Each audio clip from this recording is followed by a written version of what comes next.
بسم اللہ الرحمن الرحیم۔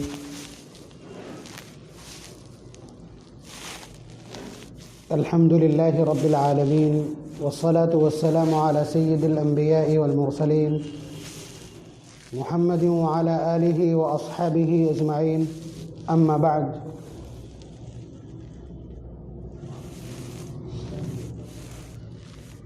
اعوذ باللہ من الشیطان الرجیم، بسم اللہ الرحمن الرحیم۔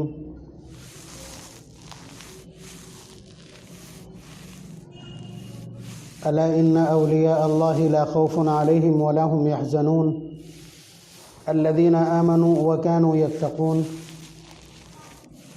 لهم البشرى في الحياة الدنيا وفي الآخرة لا تبديل لكلمات الله ذلك هو الفوز العظيم۔ وقال تعالى الله ولي الذين آمنوا يخرجهم من الظلمات إلى النور۔ وقال تعالى إن أولياؤه إلا المتقون ولكن أكثرهم لا يعلمون۔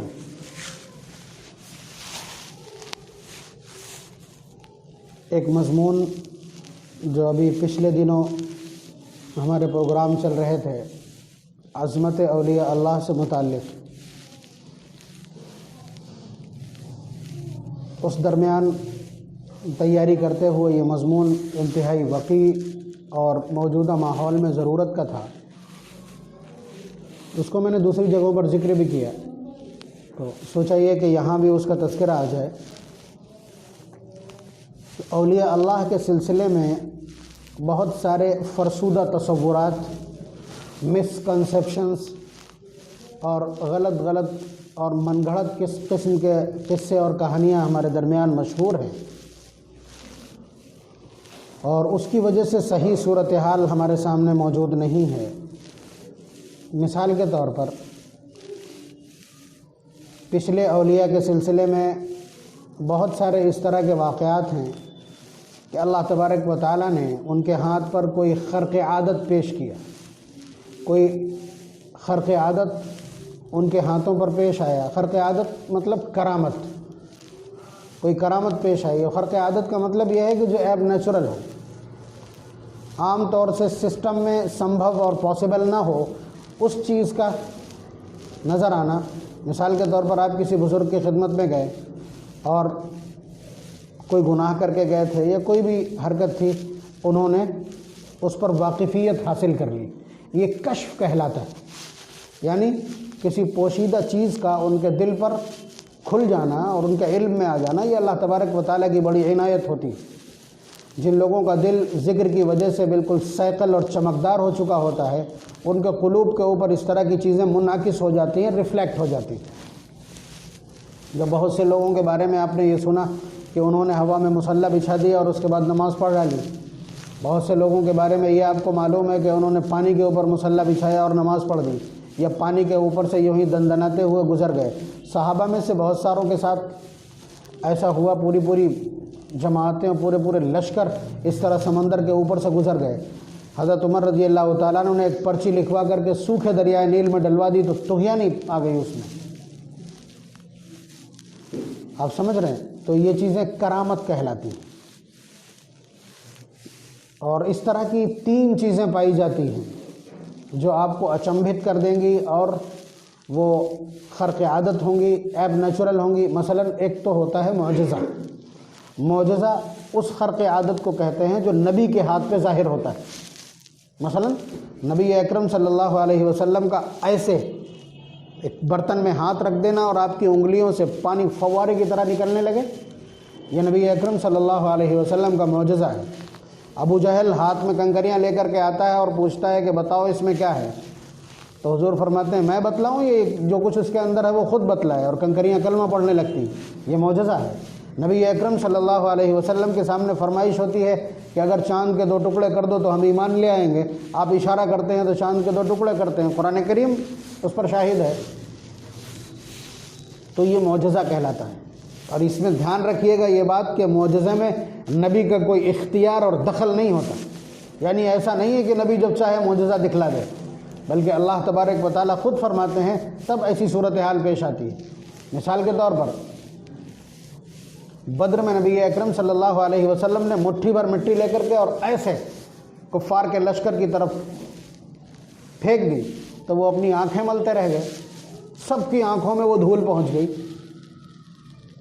ظاہر سی بات ہے کہ 1000 آدمیوں کا لشکر جو باقاعدہ کافی دوری میں پھیلا ہوا ہو، اس پر کوئی ایک آدمی اس طرح مٹی پھینک دے اور ان کی آنکھوں میں پہنچ جائے اور وہ پسپا ہو جائیں سب کے سب، تو یہ ایسا لگتا ہے کہ اللہ تبارک و تعالیٰ کی طرف سے نماز پڑھیں گے، آپ کو بھی خلل ہوگا۔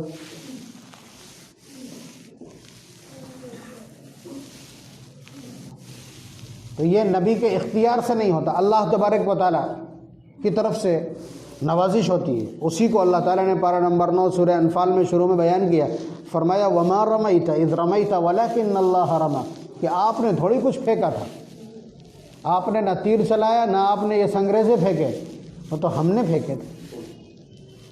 یعنی نبی اکرم صلی اللہ علیہ وسلم کو یہ سمجھا دیا۔ اسی طرح حضرت عیسیٰ علیہ السلام کے جو معجزات ہیں ان میں لفظ بِإِذْنِ اللَّهِ کہ وَأُبْرِئُ الْأَكْمَحَ وَالْأَبْرَصَ وَأُحْيِي الْمَوْتَى بِإِذْنِ اللَّهِ کہ میں کوڑھی کو ٹھیک کر دیتا ہوں، سفید داغ والے کو ٹھیک کر دیتا ہوں، مردے کو زندہ کر دیتا ہوں اللہ کی اجازت سے۔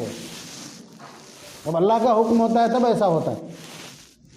تو یہ تو ہو گیا معجزہ، اور یہی کبھی کبھی ایسے شخص کے ہاتھ پر ظاہر ہوتا ہے جو کسی نبی کا متبع کامل ہوتا ہے۔ یہ لفظ نوٹ کرنے کا ہے، یعنی نبی کی خصوصی پیروی کرتا ہو۔ اگر وہ شخص پیروی نہیں کرتا صاحب بدعت ہے، چاہے وہ نمازوں کی اور دیگر فرائض کی انجام دہی کرتا ہو لیکن وہ بدعتی ہو، ایسے شخص کے ہاتھ پر جو کچھ خرق عادت ظاہر ہوگا وہ کرامت نہیں کہلائے گا۔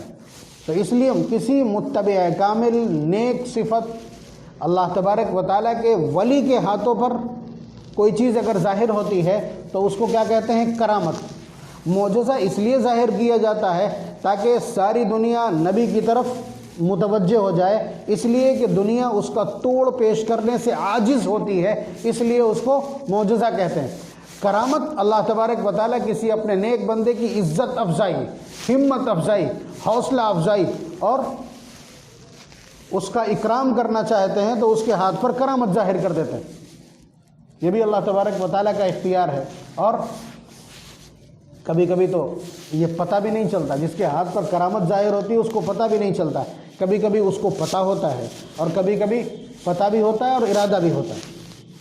اس کی مثال اگر ہم دیں تو حضرت عمر رضی اللہ تعالیٰ عنہ کا ایک پرچی ڈلوانا دریائے نیل میں، یہ ان کا ارادہ بھی ہے اور ان کے علم میں بھی تھا کہ میں نے ایسا کیا ہے، اور انہیں توقع اور یقین تھا کہ یہ ایسا ہو جائے گا۔ یہاں تو یہ چیز موجود ہے، اور کبھی کبھی معلوم ہوتا ہے مگر ارادہ نہیں ہوتا، جیسے حضرت مریم کے کمرے میں بغیر موسم کے پھل آ جانا، یہ انہیں معلوم تو ہے کہ کہاں سے آئے، لیکن انہوں نے اس میں کوئی اختیار اور تصرف نہیں کیا، اور کبھی کبھی پتہ بھی نہیں چلتا ہے، جیسے حضرت ابوبکر صدیق رضی اللہ تعالیٰ عنہ کے یہاں مہمانوں کا چند لوگوں کا کھانا اور 2 گنے 3 گنے لوگوں کا کھا لینا، یہ حضرت صدیق اکبر رضی اللہ تعالیٰ عنہ کا نہ ارادہ تھا نہ پتہ چلا۔ اصل میں یہ بات میں اس لیے عرض کر رہا ہوں کہ لوگوں نے یہ سمجھ لیا ہے کہ اب کوئی ولی نہیں ہے اور نہ پیدا ہوتا ہے، نہ تو اب کوئی ولی ہے نہ اب پیدا ہوتا ہے اور نہ پیدا ہوگا۔ نبوت کے سلسلے میں تو یہ عقیدہ قرآن کریم نے پیش کیا ہے، اور خود احادیث کے اندر، سینکڑوں احادیث کے اندر نبی اکرم صلی اللہ علیہ وسلم کا خاتم النبیین ہونا بتلایا گیا ہے۔ آپ کے بعد کوئی نبی پیدا نہیں ہو سکتا، آپ آخری نبی، لیکن ولی قیامت تک آتے رہیں گے، اس لیے کہ ولی تیار ہونے اور ان کے پروڈکشن کے لیے جو چیزیں ضروری ہیں یا ان کے لیے جو سلیبس دیا گیا وہ سلیبس زندہ ہے، تو جو شخص اس سلیبس کو کلیئر کرے گا کوالیفائی کر جائے گا۔ بات آپ سمجھ رہے ہیں؟ تو اس لیے جو غلط فہمی پیدا ہوئی اس غلط فہمی کو دور کرنے کے لیے میں نے یہ مضمون چھیڑا ہے کہ آپ کو اب یہ پتہ ہی نہیں چلتا کہ کوئی بزرگ ہوا پہ اڑا، پتہ ہی نہیں چلتا ہے کہ کوئی یہاں غائب ہوا اور دوسری جگہ فوراً پہنچ گیا، یا کسی نے پانی پہ مسلح بچھایا، آپ کو خبر ہی نہیں ملتی، تو آپ نے سوچ لیا کہ اب کوئی ولی پیدا نہیں ہوگا۔ ٹھیک ہے، آپ نے یہ سمجھ لیا، حالانکہ ایسا نہیں ہے، ایسا نہیں ہے۔ دیکھیے کرامتیں 2 طرح کی ہوتی ہیں، کرامتیں 2 طرح کی ہوتی ہیں۔ ایک کرامت حصی اور ایک کرامت معنوی۔ کرامت حصی وہ جو آپ کو نظر آئے، محسوس ہو، آپ کے ریلائزیشن میں آئے۔ مثلا یہی بات ہے کہ کسی ولی نے پانی پہ مصلی بچھا دیا، ہوا میں مصلی بچھا دیا، زمین پہ زور سے عصا مارا تو وہاں پہ ہریالی اگ گئی، یا اسی طرح سے اور دیگر چیزیں ہیں جو آپ نے اب تک سنی ہوں گی اور آپ جانتے ہوں گے۔ کسی کا زمین کے اندر چلا جانا اور اس کے بعد بہت دور اندر ہی اندر جا کے نکلنا، یا کسی کا چند ساعات میں مہینوں کا سفر مکمل کر لینا، یہ ساری چیزیں آپ نے سنی ہیں اور ہوئی ہیں۔ معتبر تاریخ میں اس طرح کے واقعات موجود ہیں، اور اولیاء اللہ کی اس دھرتی ہندوستان میں کوئی ایسا بزرگ نہیں جس کے ہاتھ پر اس طرح کے خرق عادت اور کرامات پیش نہ آئی ہوں، ایسا بھی نہیں۔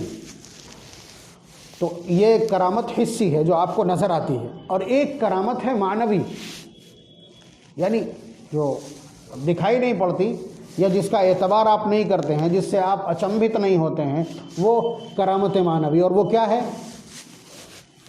کہ اس شخص کا کوئی بھی عمل اللہ تبارک و تعالیٰ کے حکم کے خلاف نہ ہو، بلکہ اللہ تبارک و تعالیٰ کے احکامات کی پاسداری اس کی عادت میں شامل ہو گئی، یہ خود بخود اس سے اعمال کا صدور ہوتا۔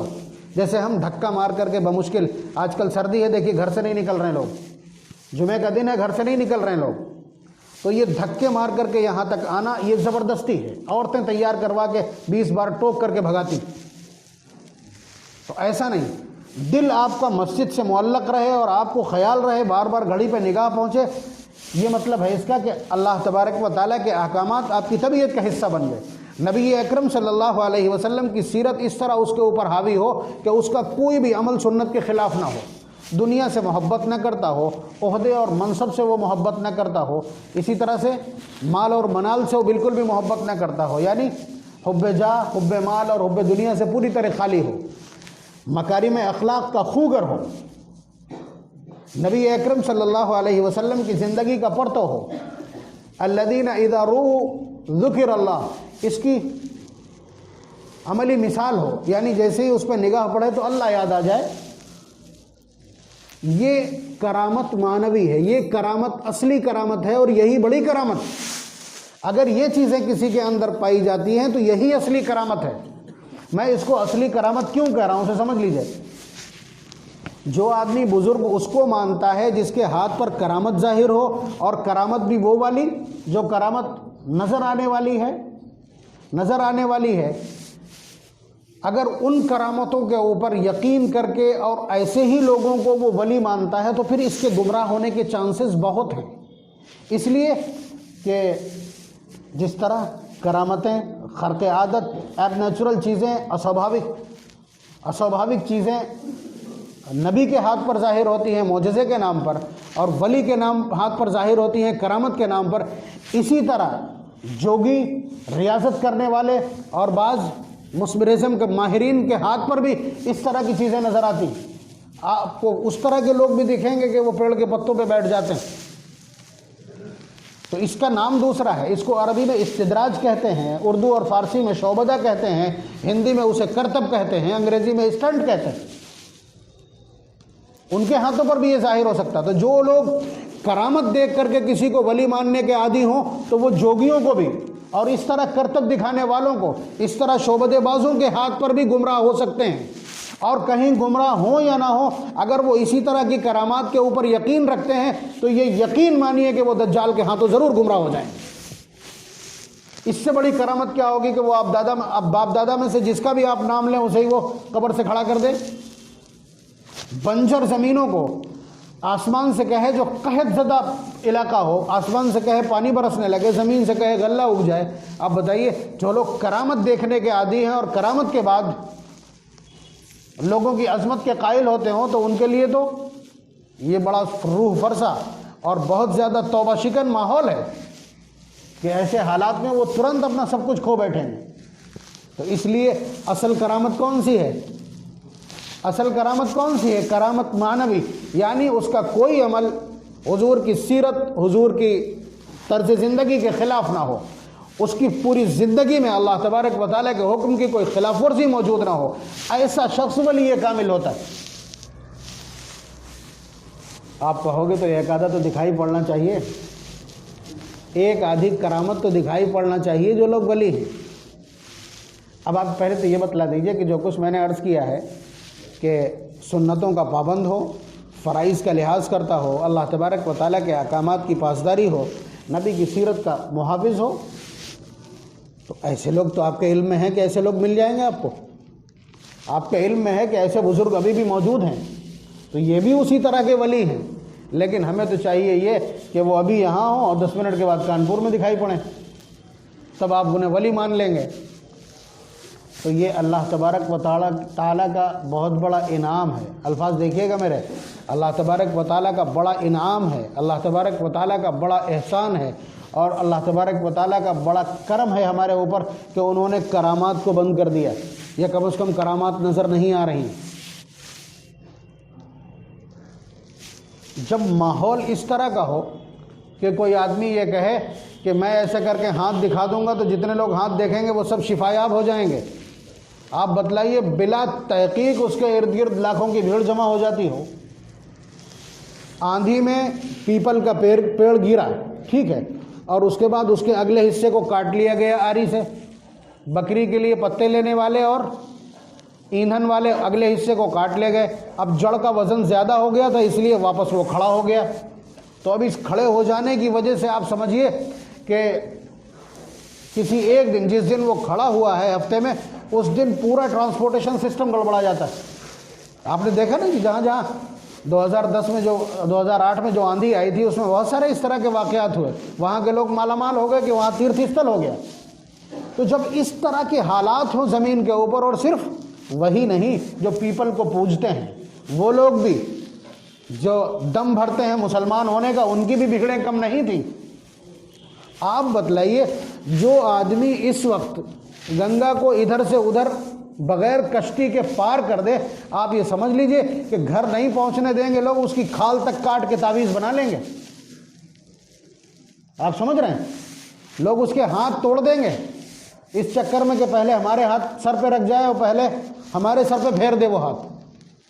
اس آدمی کا کیا بنے گا؟ وہ خود کفر کا ایک بڑا مرکز بن جائے گا۔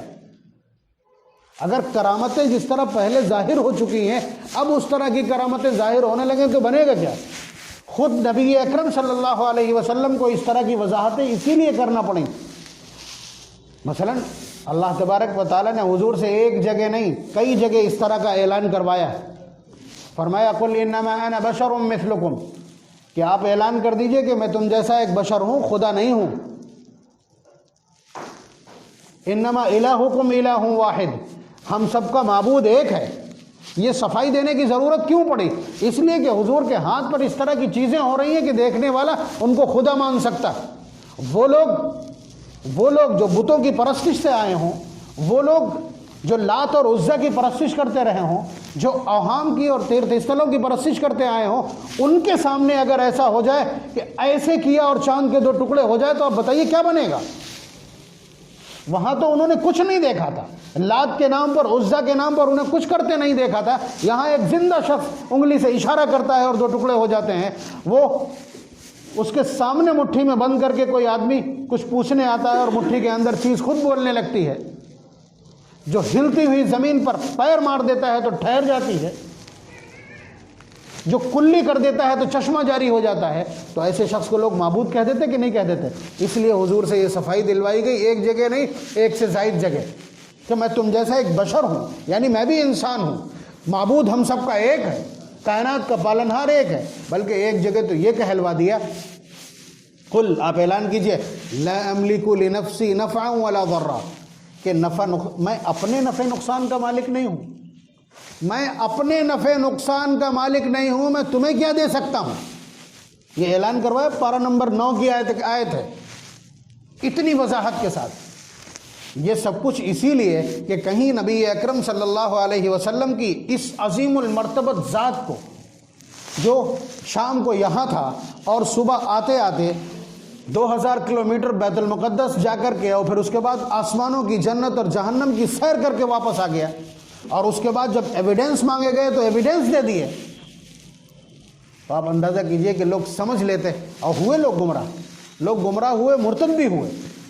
تو آپ اندازہ کیجئے کہ آج کی اس دنیا میں جب ایک ایمان والا گھنٹا بجانے کو تیار ہے، جب ایک ایمان والا دھاگے باندھنے کو تیار ہے، جب ایک ایمان والا جو کہو وہ چڑھانے کو تیار ہے، بس مراد پوری ہونا چاہیے. تو آپ بتلائیے ایسے میں اگر کسی شخص کے ہاتھ پر کوئی کرامت ظاہر ہوتی ہے تو اللہ کو چھوڑ کر اس کو معبود مان لیا جائے. جب ہگے متوں کے اعلان پر لوگ بھیڑ لگا لیتے ہیں، وہاں خالی درخت کے سیدھا ہو جانے کے اوپر وہاں لوگ اپنا ایمان دے آتے ہوں، تو اگر کرامت ظاہر ہو جائے گی تو کیا ہوگا؟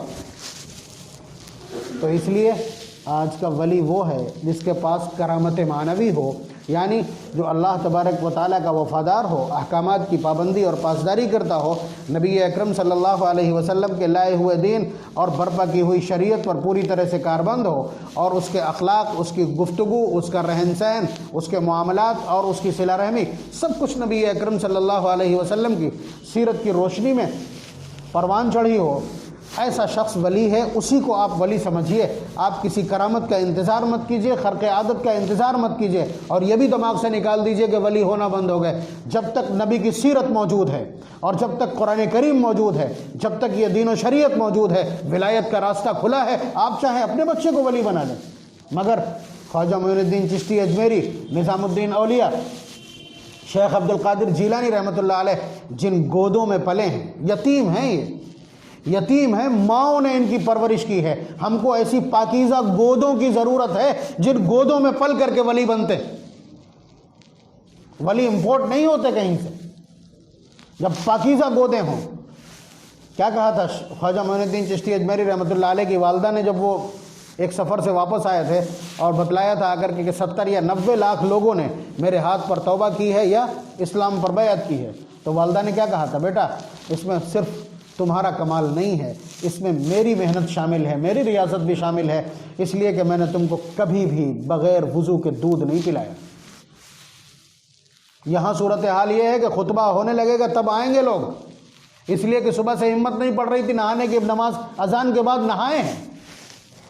جمعے کا دن ہے اور مسجد میں آنے کی توفیق نہیں ہے. ان گودوں میں ولی نہیں پیدا ہوتے، ان کے نطفے سے ولی نہیں پیدا ہوتے. ولایت کے لیے اللہ تبارک و تعالیٰ کا قرب اور اللہ تبارک و تعالیٰ کی محبت شرط ہے.